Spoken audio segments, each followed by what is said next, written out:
My name is Amy, and I am an alcoholic. What do you think? Better? Don't need to come in. Okay.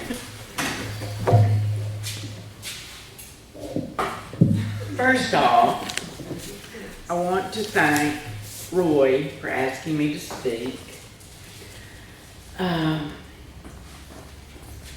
I think that sharing my experience, strength, and hope is I know that it's part of my recovery, that I can spread what I can say what has happened to me and how, and maybe somebody else can get some strength out of it.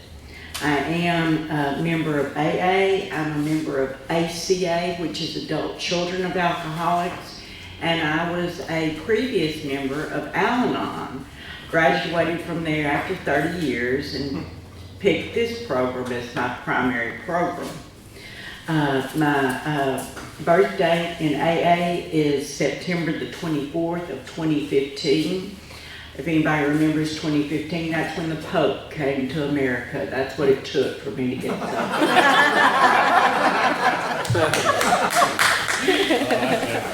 I was special.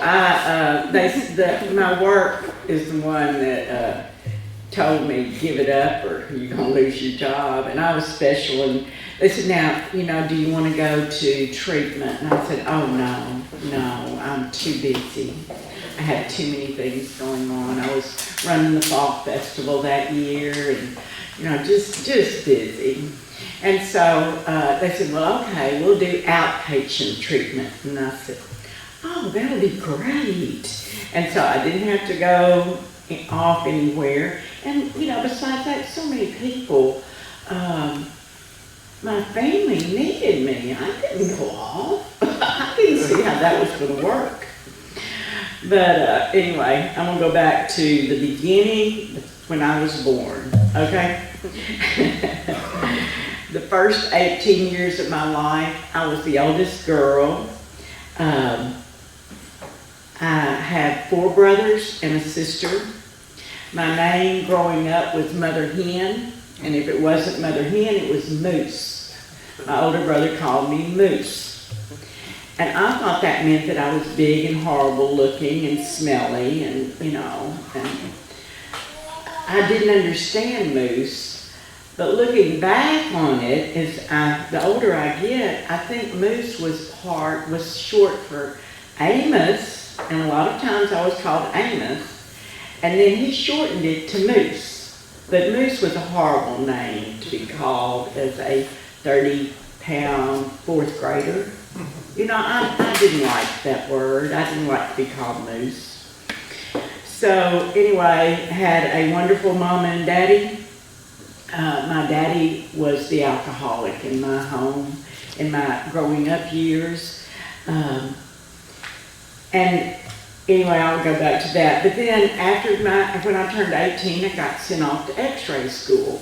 Well, what I wanted to do when I turned 18 was marry my high school sweetheart and live happily ever after. And my mama said, you're going to make a living. You're going to be able to make a living. And she found this program, and she said, you're going to radiology school.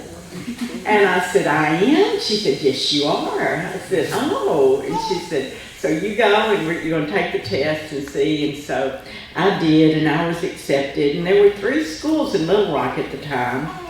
And one of them was a co-ed school. I really didn't understand what that meant. But I thought, well, maybe I want to go there. And Mama says, no, you're not going there. I said, I'm not. She said, no, you're not. I said, okay. So I ended up at Baptist in Little Rock, and it's been torn down. That's how old I am. And a new Baptist has been made. So thanks to Mama, I learned how to make a living. For the next 18 years after I got out of school, I married that high school sweetheart because he was going to save me. And he was going to take care of me, and he was going to provide for me, and I was going to sit home and eat chocolates. and just have the nicest time. I've always been rotten. I didn't like to work at all. Working was just like, oh, really? You know, an 8-hour day? I don't think so. But anyway, had 2 children, worked, and he divorced me after 18 years. And he said, you know, I can't live with you anymore. And he was right. I was terrible to live with. I mean, I had expectations of him, and he had expectations of me, and neither one of us could measure up to those expectations. You know, he didn't do it right, and I didn't do it right. So there you go. And I've not found it necessary to marry again, and that doesn't mean I haven't looked. That is the main reason I joined Al-Anon, was to find another man to take care of me. I was over there on the other side looking for somebody, and I didn't really realize in Al-Anon that we were sick. You know, I was just there to find a husband. It was just another place to find somebody that would take care of me. And then after sitting there for 2 or 3 years, and I did find somebody, but that didn't work out. And he was over here, and you know, of course, I'm always going to be attracted to the alcoholic. Always. I mean, I love excitement.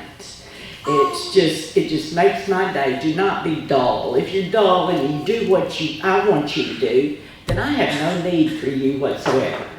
I need a fight. I need somebody to fight with me. And then, when I do get somebody to fight with me, then I'm furious. I'm a poor, innocent victim. I didn't do a thing, you know. I was just, and, you know, I look in the paper and I see these women that are beaten and everything, and I'm not saying it's the woman's fault, but a lot of times, I think I could have gotten beaten, but because I wouldn't get out of my husband's face. I was like, and I mean, you know, I don't know why he didn't squash me. My family of origin really thought I wasn't going to get out of the marriage alive. And it wasn't all because of him, it's because of me. I mean, I jumped his butt just as much as he jumped mine. You know, I was angry and hateful and selfish and self-centered. I was not a charming little thing to live with. I wasn't a charming thing to work with either. In the x-ray department, you usually had students. And some of the students, when I walked down the hall, they'd run. They'd like, oh, please don't let Amy come near me, you know. And, you know, because I was the bitch from hell. It was like, did I tell you to do something? You go do it, you know. And that's just the way I was, and I was that way with the children. As a matter of fact, I think one of the main reasons I stayed married so long to my husband was because he was so nice to the children and I was not. Go figure. Go figure. He was the one that was the loving, patting, you know, yeah, get in the bed with me. And I was the one that was like, if you get in this bed, you will regret it. You know, do not even think about getting in the bed on my side. You go to your daddy's side. Go, you know, just like that. And so, you know, he treated the children so much nicer than I did. I was too busy cooking, washing, and cleaning. Mostly cooking and washing. I didn't like the cleaning. But cooking, washing, and cleaning, and you know, and then it was my time. Then I got to sit down and watch TV, and you better leave me alone. Everybody better leave me alone. I deserve this time, and this is what I'm getting. So, yeah, that rocked on. Poor children. Anyway, when he divorced me, they were 16 and 8, and they had to put up with me, and I had to put up with them, and they didn't have, I wasn't the greatest mama, and they did the best they could, and I did the best I could. Did a lot of praying, a whole lot of praying. And then at 49, I developed heart disease, and I inherited that. And one of the doctors said, well, a glass of wine a night is good. That'll thin your blood, that's good. And I said, oh, all right. Well, it took me until, it took me about, 4 years before I came in here. But it took me 4 or 5 years before I knew I was an alcoholic. And I knew that this was the only place that I could come. I'd been coming over here because I was in Al-Anon, and I didn't have a drinking problem for years and years and years, until, like I said, I turned like 54, 55, that's when the alcohol took over. I could drink responsibly before then. But when it took over, it was just like, well, I had no control over getting up off the couch and going back to the refrigerator. And my drink of choice is wine. And I'm also, because of the heart disease, I'm on quite a bit of medicine, so 2 glasses of wine and I was about to pass out. And 3, and I wouldn't know anything until I woke up the next morning, you know. And that might be on my face in the floor, because, you know, I would always have to attempt to make it to bed, and I'd fall. It wasn't good. I came into AA in 2008, I went back out, I came back in, I went back out, I came back in, and I went back out. And finally, in September of 2015, by the grace of God, that was the last time that I had been out, or, you know, that's the last time I've come in. And that was when I hit my bottom, and I only hit my bottom because work was going to fire me. And I did not know, that was my bottom. I'm like, I can't get fired, just can't. I didn't want to depend on the children to take care of me. Then I couldn't have my way if I had to let the children take care of me. Then they'd have control over me. And I'm like, no, I don't want anybody having control over me, and I had to be independent. So another thing that I didn't say at the beginning was that I am sponsored, and my sponsor knows my name. She knows she's my sponsor, and I do sponsor other people, and that's very important to me too today. You know, growing in the program. It's the only way I know to grow is to pass the message along. And when I came in September, one of our members who's no longer here gave me this bookmark, and it's on one page it says Daily Step 11 on Awakening, and it's on page 86, and on the other side it says Daily Steps 10 and 11 when we retire at night. And this is what I do morning and night on my knees. And to me, I say it's kept me sober, because, but this has kept me sober because I have worked the steps, working on the traditions. I have sponsored. I go to workshops. I go to conventions. I'm in the program. This is my life. If I don't have y'all, I'll go drink. I will sit home and rationalize whatever I want to do. And like many of y'all, I did 90 and 90. I didn't do 150 and 90. You know, I couldn't. I was still working at the time, and so. But I did the 90 and 90. But I was still. I heard today at the meeting, I'm too scared not to come to a meeting, because I knew I was very unbalanced when it came to drinking. It wouldn't take a lot to make me go right back, you know, down to the line. So I thought that I would tell y'all how I did the 12 steps, kind of paraphrase them for you, what stood out to me with the 12 steps tonight. And besides that, when it gets dark, I can't drive, so we're going to leave early. Just teasing. I can drive, but not great. Y'all might want to leave before I do. So anyway, in the 12 and 12, with step 1, it says, I am a victim of mental obsession that no amount of human willpower can break. And I crossed that line. I had that mental obsession. I had no power to just sit there in the chair and not get up and get another drink. I had to get up and get another drink until I passed out. And that's insanity, isn't it? I thought it was, but I still had to do it. And in step 2, I had to have a truly open mind, and I had to stop fighting and start practicing. And I was fighting all the way that first 3 times. It's like in the back of my head, there'll come a day, there'll come a day. And all it took was just one thing to set me off. And, well, by God, I'm going to get me a drink. I'll show them. And there it was. There Amy was, drunk again. And, I've been to the liquor store in all kinds of weather. And that's why I have no excuse not to come out here in all kinds of, oh, it's icy out there. You're going to the meeting? Well, hell yeah, I made it to the liquor store when it was icy. I was going to the liquor store one night, and you could not see anything. The rain was just sheets and sheets. Still driving, making my way to that liquor store. So I had to stop fighting and start practicing the AA program.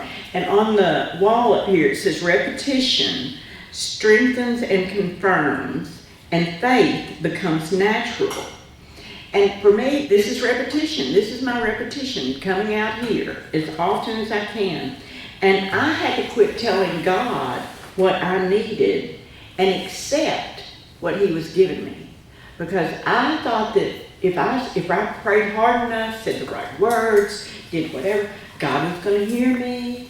And then, poof, I'd have my fine home, I'd have my fine husband, I would have, the children would just be just wonderful and never a minute's problem. And, it'd just be perfect for me. And why should it be perfect for me? I never made it perfect for anybody else. My mom and daddy had to put up with me. And I lied, I cheated, I stole. I did whatever I needed to do what I wanted to do. I'm just human. I'm not anything to look up to. I'm just human. In step 3, I had to have the willingness. And the more I became willing to depend on my higher power, the more independent I became. And that's strictly from this 12 and 12. Becoming independent, I have. I'm working on 8 years, and I can stand up here and do this. It's not about me. I'm not wrecked or nervous about this, because this isn't for me. And even if y'all are looking at me, I'm okay. I'm really okay with that, because I try not to, I guess because of the spiritual awakening, because God has shown me that if I start taking y'all's inventory, then that gives y'all the right to take mine. So I just need to shut it down, shut my head down. Step 4. This is the 7 deadlies to me: the pride, anger, greed, lust, gluttony, envy, and sloth. And I had to look at my defects of character and admit where I had been wrong, judgmental and egotistical, or even a victim and a martyr. I've been a martyr for so many years. I needed you to feel sorry for me. This is so bad all the time. And, I could just cry at the drop of a hat. And I was just a little martyr. I needed your sympathy because I was not enough.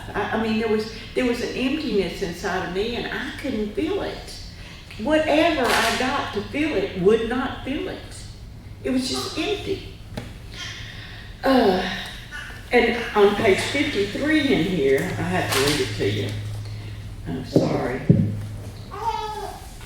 It says, when we habitually try to manipulate others to our own willful desires, they revolt and resist us heavily.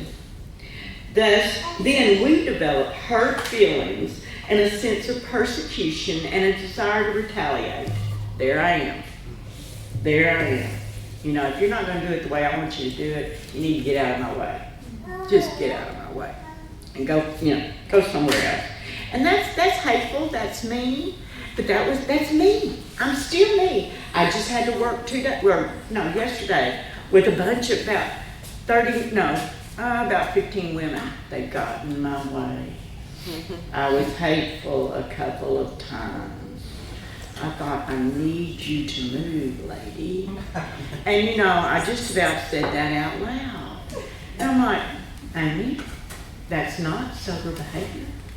I had, you know, and I had to say, ooh, don't mind me, I'll try to be better, I'm being ugly. You know, I have to look at myself and say, what's your part, Amy? Just because they're in your way. But being the size I am, and being able to get in and out, and also being, this is another thing about an adult child.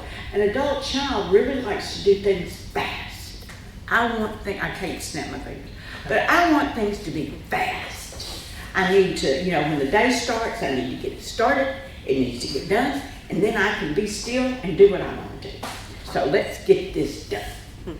And people that have worked with me can tell you that's what I do. And I'm a pain in the ass, a real pain. And if you're sitting down, I've got something to tell you. You know, there's something the matter with you if you don't need to get up and get something done. And that's my judgment. You know, I'm going to tell you how I feel, even though you didn't ask me. Step 5, I want to see myself as I really am. And with honesty and tolerance on a daily basis, I can become what my higher power has made me to be. God didn't put me on this earth, I don't think, to get my way. God put me on this earth to do the right thing every day, to suit up and show up, but not so that Amy can have the world at her feet. So that I can have everything I want, so that everybody treats me so kind, so that I don't have to make any effort to do anything, you know? Well, and then if I had that, I'd be pissed. That'd make me mad too. You know, it's like an oxymoron. You give it to me, I don't want it. You don't give it to me, I want it. And that's me. So, anyway, This is every 5 minutes I have to back up and restart. And on step 6, it says clean house and ask my higher power to give me release that I don't have to drink today. Here again, I have to be honest, open-minded, and willing. And sometimes I am, and sometimes I'm not. And then I read somewhere that 4 reasons not to be entirely ready, and I could identify with all of these. One was I had a conscious desire that I will never give up a specific character defect. You know, that's the secret. That's the thing that you're not going to get out of me. You're not going to hear it from me. I'm not going to say it out loud. And number 2 was I blamed all my defects on others. Well, I wouldn't have done that if they hadn't done this. You know, I'm just a little innocent victim here. It's all your fault. And then rationalization. I can rationalize everything I want to do, no matter what. If I want to go steal a car, if I want to rob a bank, I can talk myself into that real easy. I can manipulate my mind. And denial. I'm unaware of how I'm contributing to my own problem. And that's where working the steps came in, because I realized, you know, what are you doing, Amy? What are you doing to cause this? I can say, I was raised in a home where Daddy drank, Mama didn't, Daddy. You know, I can always point my finger at the family of origin, and then I can always point my finger at the husband, and then I can go to the children. But then it all comes back to me. And there's one member in here who's in heaven now, and he'd say, I point out like this. But really, you point with one finger and 3 point back. So, you know, I am responsible for my feelings, for how I react. I can't say yes, but I do say it. But I do hear myself say it. As soon as I say the but, then that negates everything else that I said. So, you know, that was a huge lesson for me to learn. I'm like, oh, but you just don't understand me. I'm unique. I'm different. So I get to step 7, and it says rebellion dogs my every step at first. And yes, it did. I did not want to stop drinking. I love my drinking. I still love drinking, but I don't like what it does to me. So in order for me to, it says, and then the book says, but by sheer necessity, I have reluctantly come to grips with the serious character flaws that made me an alcoholic. And I do have character flaws that make me, there's stuff in me that I don't like. There's days when I hate myself. As a matter of fact, Monday, I posted, I said, I'm not in a good place. And I wasn't. I was feeling very insecure. I didn't have anything to do. I didn't have any running around to do. And I had to deal with Amy all by myself. It's like Amy all by herself is dangerous, very dangerous. So I reached out, talked to sponsors. I have more than one. And I told y'all I'm special.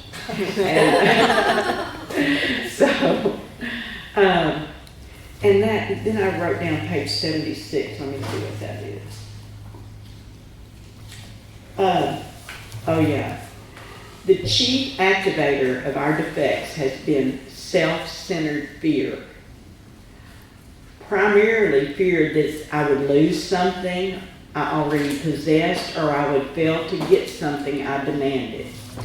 I was laying in bed last night. My 15-year-old granddaughter was in her bedroom, and I thought, oh God, she's gonna find the popsicles and they'll be gone by morning. All of a sudden, I was wide awake. I'm like, okay, I need to get up and tell the girls about the popsicles. And then I thought, oh, I don't want to get up. And then I'm like, okay, well, I'm really upset about this. They'll be gone. This is what she does.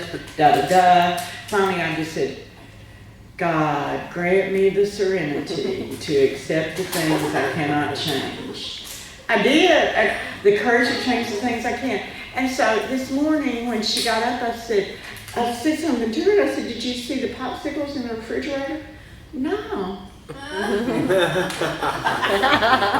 They disappeared. No, here's Amy. Here's Amy in her head going, they're all going to be gone.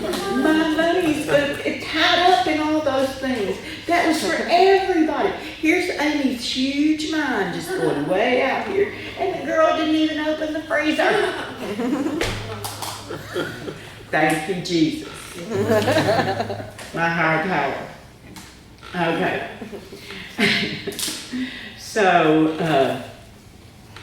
the activator. And then that's step 8 and 9 too on page 77. And then step 10, taking a continuous look at my assets and liabilities and a real desire to learn and grow. And that real desire to learn and grow came when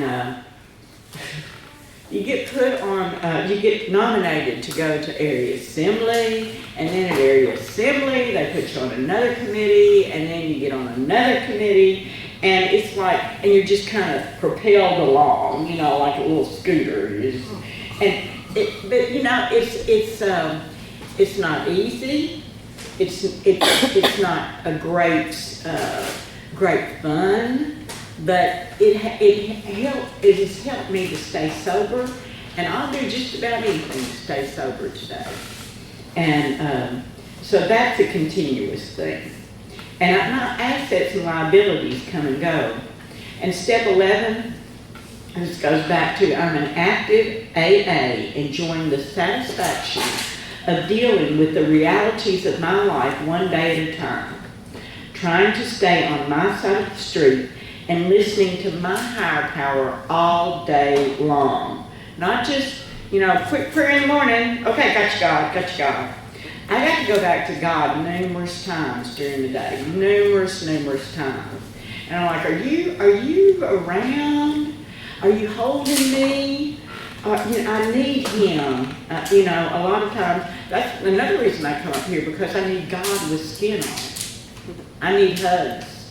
And in my 30s, 40s, men were so very important to me. I needed a man. I needed that. But in my 50s and 60s, and going into my 70s, God has shown me that men are not sex objects. There's somebody that can give me love and unconditional love and not want anything from me. And I can give back that love. And as old as I am, y'all don't want anything from me. So, it's a win-win. And it's my higher power doing for me what I could not do for myself. Because many times I've gone in the wrong direction with that. And so when people ask me to pray for them, I usually say, I will pray for God's will, because who am I to think that I know what needs to happen? Because I don't. I don't know what needs to happen for anyone. I don't know what's going to happen when we walk out this door. None of us know what's going to happen. We could sit here and, the New Madrid fault might just cave in and we got a big crack back there. I mean, we could just go on down, I have no clue. And so, just saying. And so prayer is my way to go with everything today. Step 12, I've had more than one spiritual awakening in the past 7 years. And I call y'all children of God when I come in this room, because that is what I see. I see children of God. And that's a spiritual awakening for me, straight from God. But before I was aware of that spiritual awakening, when I came into this room, I saw personalities that I liked, that I didn't like, that I would make a wide berth around, that, I saw character defects, I saw superiority.